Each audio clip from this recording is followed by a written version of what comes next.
7 kunci kesuksesan hidup berdasarkan surat Al-Fatihah. Untuk mencapai keberhasilan hidup di dunia dan akhirat, kita dapat mengacu pada 7 ayat yang terkandung dalam surat Al-Fatihah. 1. Dengan nama Allah, yang Maha Pemurah, yang Maha Pengasih. Ayat ini menunjukkan, dalam mengerjakan apapun kita hendaknya punya rasa tanggung jawab, terutama bertanggung jawab kepada Allah. Segala perbuatan baik yang diatasnamakan atau diniatkan demi Allah tergolong amal ibadah. Beberapa tanggung jawab manusia kepada Allah antara lain, sebagai makhluk, manusia wajib bersyukur. Sebagai hamba Allah, manusia wajib beribadah. Sebagai khalifah Allah, manusia wajib memakmurkan alam semesta. Dalam hadis dinyatakan, setiap kamu adalah pemimpin, dan setiap pemimpin akan dimintai pertanggungjawabannya. Rasa tanggung jawab adalah salah satu syarat mutlak yang harus dimiliki oleh setiap pemimpin atau setiap manusia yang ingin sukses. Selain itu mereka hendaknya memiliki sikap proaktif, yaitu selalu menjadi pemrakarsa dan berpikir positif. Ciri orang yang proaktif adalah bila setiap kali mendapatkan rangsangan negatif, dia akan memberikan tanggapan positif. Seperti pohon mangga yang dilempari batu, dia balas dengan menjatuhkan buahnya. Orang yang proaktif selalu memulai dari diri sendiri. Seperti pesan Umar bin Khattab, "Ibda, binafsika, mulailah dari dirimu sendiri." Ketika kita ingin orang lain tersenyum kepada kita, maka kita harus memulai memberikan senyuman terlebih dulu kepada orang lain. Ketika kita ingin orang lain berbuat baik kepada kita harus memulai berbuat baik terlebih dulu kepada orang lain. Ketika kita ingin orang lain menghormati kita, maka kita harus menghormati orang lain terlebih dahulu. Pendek kata, kita tidak akan bisa menuntut pada orang lain, sebelum berhasil menuntut pada diri sendiri. Kita tidak akan bisa memimpin orang lain, sebelum bisa memimpin diri kita sendiri. 2. Segala puji bagi Allah, Tuhan alam semesta. Ayat ini mengisyaratkan, bila kita ingin mencapai keberhasilan hidup hendaknya kita dapat mempertanggungjawabkan semua amanah dan pemberian Allah dengan sebaik-baiknya, sesuai dengan kehendaknya.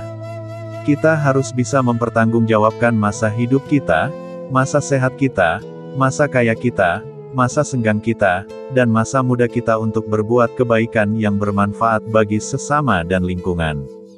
3. Yang Maha Pemurah, yang Maha Pengasih. Kemurahan Allah berlaku untuk semua orang bahkan juga untuk semua makhluknya. Sedangkan kasih Allah hanya untuk orang-orang yang dapat memanfaatkan kemurahan Allah sesuai dengan kehendaknya.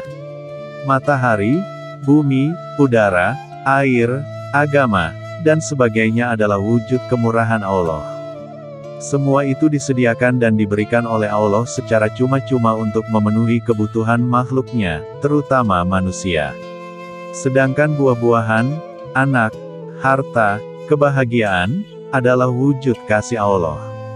Semua itu hanya diberikan kepada orang-orang yang mampu memanfaatkan kemurahan Allah dengan sebaik-baiknya.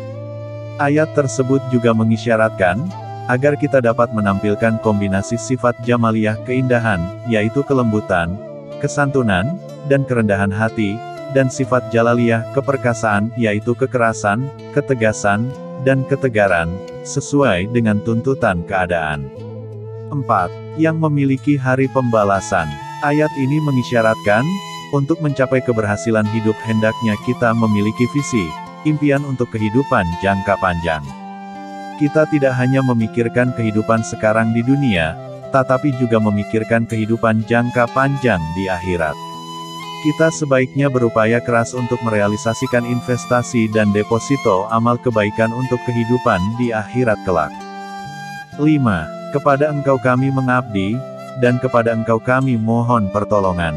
Ayat ini menunjukkan, kita seharusnya lebih memikirkan bagaimana dapat melakukan ibadah atau pengabdian kepada Allah, daripada memikirkan bagaimana meminta pertolongan kepadanya. Karena kalau kita mengerjakan kebaikan sebagai bentuk pengabdian kepada Allah, otomatis Allah akan memberi balasan kebaikan kepada kita. Jadi sebaiknya kita menjadi orang yang lebih mengutamakan penunaian kewajiban daripada penuntutan hak. Ayat tersebut juga mengindikasikan bahwa hendaknya kita menjadi orang yang berwatak suka melayani, bukan suka dilayani. Kita hendaknya gemar berlomba dalam kebaikan.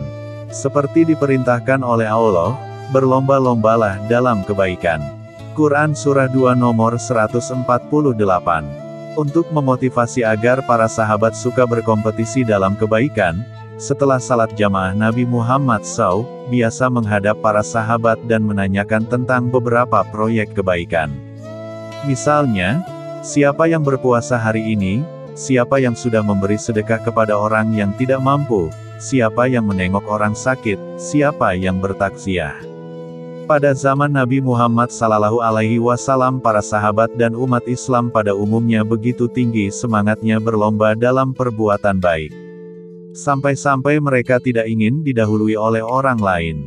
Perlu dimengerti, kualitas balasan, hasil, dan penghargaan yang kita terima sangat tergantung pada kualitas usaha dan perjuangan kita. Setiap perbuatan baik yang beresiko tinggi, pahalanya juga tinggi. Kebaikan yang sangat dibutuhkan orang lain nilainya akan menjadi tinggi, dan pahalanya pun tinggi. Tidak ada kemudahan dan keuntungan yang diperoleh tanpa ada usaha dan perjuangan keras. 6. Bimbinglah kami pada jalan yang benar. Ayat ini menunjukkan bahwa manusia dalam hidupnya selain wajib usaha, juga harus diimbangi dengan doa. Seorang yang berusaha tanpa disertai dengan doa, berarti dia sombong kepada Allah.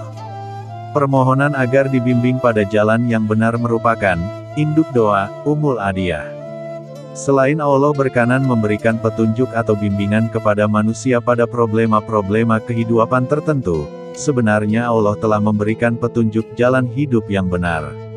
Yaitu petunjuk agama, yang secara teori terkandung dalam kitab suci, dan secara praktek dicontohkan oleh para nabi.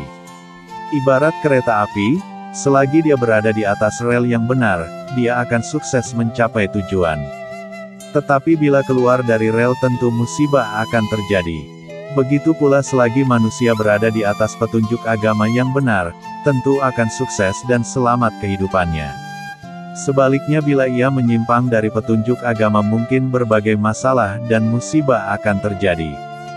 Dalam menjalankan kehidupan yang berdasarkan tuntunan agama harus disertai sikap istiqomah. Yaitu tetap konsisten dan konsekuen, tidak mundur selangkah pun kendati ada berbagai godaan, rintangan, dan tekanan. 7. Jalan orang-orang yang telah engkau beri kenikmatan. Bukan jalan orang-orang yang terkena murka, dan bukan pula jalan orang-orang yang sesat. Ayat ini menunjukkan, bila kita ingin menjadi orang sukses, kita harus mengikuti jejak langkah orang-orang yang sukses pula, bukan mengikuti orang-orang yang dimurkai Allah dan orang-orang yang sesat.